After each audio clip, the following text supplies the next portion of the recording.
Qirg'iz elim, o'zbek xalqi deb söylesem ko'pchilik üstümen kulot.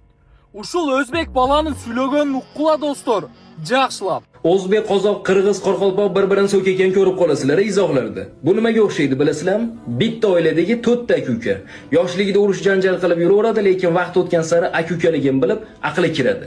Lekin bizga hali ham kirmayotganga o'xshaydi o'sha aql. Nimaga deydigan bo'lsangiz, izohga kirsangiz, qoraqalpoq o'zbek yo o'zbek qoraqalpoqni, qozoq o'zbek qoraqalpoq, xullas kashavarimiy bo'layotgan bo'ladi. Lekin biz bu xatoni 19-asrda qildik.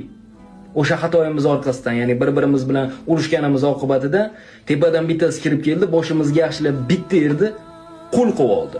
Qachon biz bir-birimizni kuchaytiramiz, bir-birimizni qo'llab-quvvatlaymiz.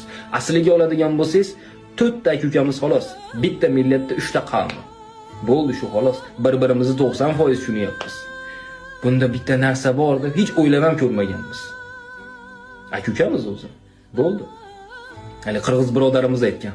Uluti jamon deb söylab turganlar onların jan duygumni söylegandir. Qirg'iz, o'zbek, qozoq, qoraqalpoqiston bor bir tug'an deganlar, do'stlar, kommentariyaga o'zingizning o'y fikringizni qoldirib ketingizlar. Assalomu alaykum. Hurmatli yoshlar, jalpаңарга aytarım.